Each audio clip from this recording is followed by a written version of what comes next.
Isinusulong sa Senado ang panukalang ibaba sa 10 ang edad na pwedeng papanagutin sa mga karumal-dumal na krimen. Pinaligan naman yan ng Council for the Welfare of Children. Anila, hindi yan ang solusyon sa kalimitang ugat ng problema na kahirapan at problema sa pamilya. Balitang hatid ni Maki Pulido. Nitong Marso sa Parañaque, namatay sa saksak sa loob ng classroom ang isang babaeng grade 8 student. Kaklasing lalaki ang suspect. Pareho silang edad 14. Kamakailan, ninakawan at tinadtad ng saksak ang isang babaeng edad 19 sa Tagum City. Nahuli na ang 4 na suspect kabilang ang 3 menor de edad. Sa datos ng PNP Women and Children Protection Center, sa unang 6 na buwan ng 2025, mahigit 2,200,000 ang mga kasong sangkot ang mga CICL o Children in Conflict with the Law. Sa ilalim ng Juvenile Justice and Welfare Act of 2006, ang mga kabataan edad 15 pababa walang criminal liability o hindi maaaring kasuhan o ikulong. Sa ilalim naman ng Republic Act 10630, itinakda sa 15 to 17 years old ang discernment rule o pagkaunawa sa ginawa. Si Senador Robin Padilla naghain ng panukala para itakda na may criminal liability na rin ang batang 10 years old.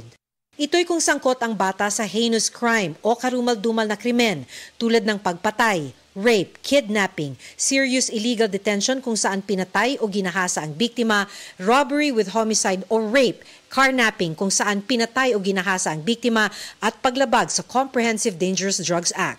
Paliwanag ng Council for the Welfare of Children, hindi totoong walang parusa ang mga batang sangkot sa mga karumal-dumal na krimen.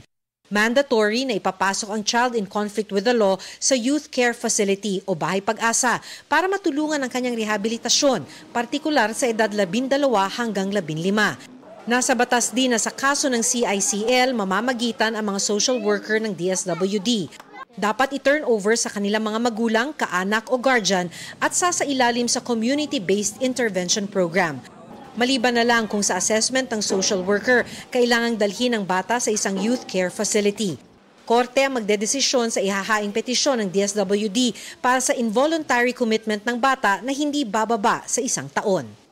Paano pag hindi na naman nagbago? Ibabalik po siya ulit sa korte.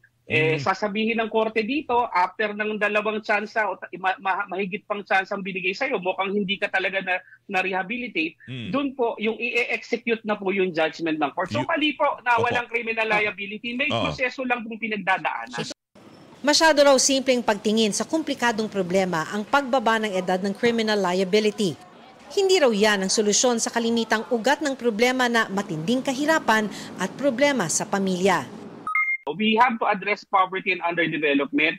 We have to support the family. Yung mga bata po na to, dahil po hindi pa buo ang isip nila, sila po ay biktima rin. Ang ilan sa mga nakausap namin, pabor sa panukala. May isip po ng mga ibang kabataan na hindi na sila gagawa ng ganun kasi nakasuhan na nga. At saka mali din talaga yung mga gawain ganun. Matatakot na yung mga bata. Kasama magulang at saka yung bata ikakasuhan na rin. Sabi ng iba, sana may angkop lang na parusa dahil masyado pang murang edad na 10 taong gulang. Pwede po yung nanay din or yung magulang, pero may proper punishment din po na pwedeng maibigay sa bata para mas matutukan and makorek pa po sila at that young age po. Napapabayaan, kaya kung minsan po ang bata maagang naliligaw, alamin po muna kung ano po yung pinagdadaanan ng bata. Maki Pulido nagbabalita para sa GMA Integrated News.